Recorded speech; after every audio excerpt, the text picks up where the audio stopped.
Bonjour à tous et bienvenue sur Crypto Flash, la chaîne de l'actualité crypto. Aujourd'hui, on va parler de la Russie. On va parler de la Russie avec la guerre imminente et l'impact que cela pourrait avoir sur la crypto, sur le marché boursier. On a des infos qui nous viennent des États-Unis, donc pas mal d'informations sur ce point. Je vais aussi vous parler d'autres choses. On va parler de Coinbase qui pourrait avoir un gros problème et qui pourrait être piraté. Donc il y a des informations qui circulent sur le sujet sur Twitter. On va aussi évoquer Uber qui pourrait accepter de la crypto-monnaie, le mouvement les convois de la liberté au Canada qui acceptent le Bitcoin et qui ont déjà récolté pas mal d'argent. On va parler de ransomware, donc plein de sujets différents. Pour ceux qui connaissent pas la chaîne, n'hésitez pas à vous abonner et activer la cloche si c'est pas encore fait. Et vous avez toutes les informations dans la description pour me suivre sur Twitter, Telegram ou autre. Commençons par le cours des crypto-monnaies aujourd'hui. Aujourd'hui, c'est vraiment une journée en baisse. On est à moins 4%. Le marché dans sa globalité a perdu 4%. Le Bitcoin s'en sort avec 3,5%, Ethereum moins 6,15%, et il y a d'autres crypto-monnaies vraiment qui sont encore en plus forte baisse. On a Solana moins 10%, Avalanche moins 10%, donc vraiment Polygon aussi moins 10%, donc pas mal de cryptos en baisse aujourd'hui. Ça se reflète aussi sur le marché boursier. Regardez le S&P 500, il a moins quasiment 2%, le Nasdaq 2,7%, le CAC 1,27%. Mais pourquoi on parle un peu du marché boursier aussi? Parce que on voit en fait que les marchés boursiers, tout comme les cryptos, sont en chute, et c'est d'une part probablement dû, on en a parlé ça hier, avec l'inflation aux États-Unis qui est au plus haut, ce qui fait que la Fed devrait bientôt mettre en place une hausse des taux directeurs. Ça va avoir un impact sur le cours boursier et les cryptos aussi, avec une baisse potentiellement de ces cryptos à cause de ça, mais aussi à cause de la crise en Ukraine, avec la Russie qui serait sur le point d'attaquer. Donc là, l'information, ça nous vient, là on a des journalistes américains, là Nick Schifrin, il travaille à PBS, donc bon, c'est un journaliste reconnu sur ces sujets politiques, et il dit en fait que les États-Unis pensent que le président Vladimir Poutine a bien décidé d'attaquer l'Ukraine, d'envahir l'Ukraine, et qu'il a déjà communiqué cette information aux militaires russes. Et il a 3 sources différentes qui lui disent la même chose, et ils s'attendent vraiment à une attaque qui devrait commencer la semaine prochaine. Donc c'est vraiment dans pas longtemps, à partir de lundi potentiellement, et ils pensent que ça va commencer par une frappe aérienne avec plein de bombardements pendant au moins 2 jours, que ça va être sanglant, que ça va vraiment être quelque chose ça va pas être joli du tout. Ça c'est la guerre qui est en train de qui est en train de se préparer. C'est quelque chose qui va vraiment être impactant pour l'Ukraine, et malheureusement avec probablement pas mal de dommages, de morts, etc. Et pourquoi on en parle? Parce que les marchés boursiers, ils aiment pas ces guerres, ils aiment pas l'incertitude que ça crée. Il y a besoin de certitude dans le marché boursier, et tous ces événements géopolitiques on sait pas exactement comment ça va tourner, à quel point ça va s'étendre, est-ce que ça va rester juste au niveau de l'Ukraine, est-ce que finalement la guerre ne va pas se faire, ou elle va se faire. Enfin, il y a plein de gens du coup qui spéculent, même si là c'est bien parti pour avoir lieu. Et ben les marchés boursiers réagissent mal. Là on est vendredi, donc bon, les marchés boursiers vont bientôt fermer, mais en fait samedi dimanche il va pas se passer grand chose. Lundi encore, rebelote, si on a de nouvelles informations, ou si la guerre commence d'ici lundi, on risque d'avoir une chute des marchés, et du coup potentiellement une chute de la crypto. Donc attention à ces prochains jours, il faut vraiment surveiller comment ça va se passer. On va parler maintenant de la Hongrie. Pourquoi on parle de la Hongrie? Parce que il y a un dirigeant de la banque centrale hongroise qui vient de faire un appel en fait à l'interdiction du minage de crypto-monnaies, aussi au trading de crypto-monnaies en Europe. Il a vraiment incité à ce il a demandé à ce qu'on interdise tout ça de manière globale en Europe, que ça soit le minage ou le trading. Donc c'est pas que le minage parce que ça pollue, c'est vraiment aussi le trading. Pourquoi? Parce que ils pensent qu'il y a un certain nombre d'activités illégales qui sont en lien avec les crypto-monnaies, et c'est des choses qu'il faudrait interdire. Il faudrait faire ça assez rapidement avant que ça crée une bulle une bulle spéculative ou autre. Enfin, pour lui, il faut clore tout ça. Ça va un peu dans tous les sens. C'est pas la première fois qu'une banque centrale appelle à ce genre de choses. La banque centrale russe avait appelé à la même chose il y a quelques jours et quelques semaines. Et finalement, le gouvernement n'a pas suivi leurs conseils. Maintenant, on a la banque centrale hongroise qui fait la même chose. On rappelle, forcément, c'est une perte en fait de pouvoir de la banque centrale si les crypto-monnaies ne sont pas maîtrisées par cette banque centrale, contrairement aux autres monnaies. Et du coup, ils ont pas envie de perdre leur contrôle sur l'argent.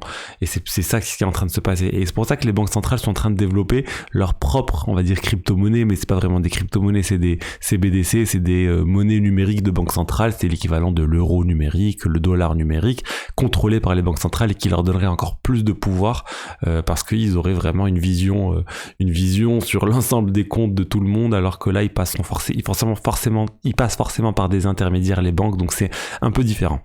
Donc voilà, j'espère que ça n'ira pas plus loin que cet appel et que ça ne sera pas suivi par les banques centrales européennes. On va parler maintenant, je vais vous parler d'autre chose. On va parler de MakerDAO, non plutôt de Coinbase. Tiens, on va commencer par Coinbase parce qu'il y a des rumeurs sur Coinbase. Il y a ce compte Coinbase, ce compte Twitter qui est assez reconnu, qui a lancé un tweet qui a un peu fait paniquer tout le monde. Il dit, est-ce que quelqu'un connecterait, est-ce que vous pourrez mettre en relation avec quelqu'un chez Coinbase, ou même Brian Armstrong, le président de Coinbase. Il a trouvé une faille de sécurité sur Coinbase. Il peut pas en dire plus, mais potentiellement ça peut complètement détruire le marché. Donc là, les gens commençaient à paniquer, ça a été retweeté plus de 400 fois, 2000 likes. Il y a eu le cofondateur de Coinbase qui a répondu à ce tweet. Il y a même eu le président de Coinbase, donc Brian Armstrong, le deuxième cofondateur, enfin même le premier cofondateur qui a répondu et qui a dit merci de nous avoir contactés. Je vois que tu es déjà en contact avec notre équipe et du coup on te remercie, on est en train d'investiguer les choses. Et en fait Coinbase a mis en pause un certain nombre de choses sur leur site.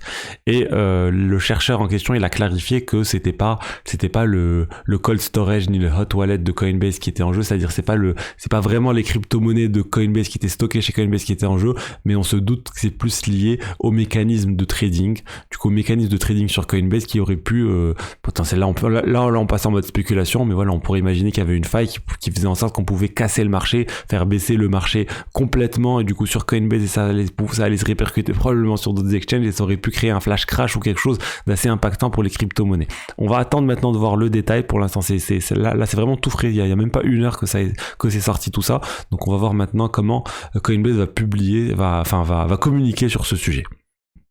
Je voulais aussi vous parler de MakerDAO. MakerDAO, c'est un projet de finance décentralisée. Ils viennent de lancer un bug bounty de 10 millions de dollars. C'est le plus gros bug bounty. En fait, ils sont en train de dire aux personnes, venez nous pirater. Et si vous trouvez une faille énorme, on vous paye 10 millions de dollars. Donc c'est ce qui fait qu'en fait, les gentils hackers, les white hats, cherchent des failles de sécurité pour les remonter au protocole pour gagner de l'argent de manière légale et gagner des millions de dollars de manière légale. Et c'est d'ailleurs ce que vient de faire un chercheur sur un autre projet, sur le projet Optimism. Il vient de gagner 2 millions de dollars parce qu'il a remonté une faille de sécurité sur Optimism qui permettait en fait de créer de l'Ethereum à l'infini sur Optimism, qui est une solution de niveau 2 sur Ethereum. Donc si quelqu'un de mal intentionné avait trouvé ça, il aurait pu vraiment créer de la panique sur le réseau et générer plein d'Ethers, de faux Ethers en fait, parce qu'ils n'auraient pas été backés par des Ethers réels, mais il aurait pu vraiment créer une panique comme ce qu'on a pu voir avec le piratage de Wormhole. Donc il a été récompensé par 2 millions de dollars, et c'est pas n'importe qui ce chercheur, c'est Jay Freeman, c'est Soric pour ceux qui utilisaient des iPhones il y a un certain temps. Il y avait un App Store pirate qui s'appelait Cydia, et Jay Freeman, c'est le créateur de Cydia. Donc c'est vraiment quelqu'un de très doué qui a fait plein de choses pour la communauté de hackers, on va dire. Il est très impliqué sur ce sujet, et là on le voit se tourner vers le Web 3, vers la crypto, et il a déjà gagné plus de 2 millions de dollars grâce à ça. Donc Optimism qui montre en fait que les bug bounty, ça sert. Ils l'ont lancé il y a quelques semaines et déjà une faille de sécurité remontée. Je voulais vous parler maintenant de Uber. Uber a annoncé qu'ils allaient finir par accepter le Bitcoin un jour, mais ils attendent que ça soit plus écologique. Donc le Bitcoin, vu que c'est en proof of work, ça sera jamais complètement écologique, mais s'il y a des études qui montrent par exemple que que la majorité des mineurs utilisent des énergies renouvelables par exemple, c'est des choses qui pourraient faire que le Bitcoin aurait une meilleure image et que Uber pourrait aller jusqu'à accepter le Bitcoin.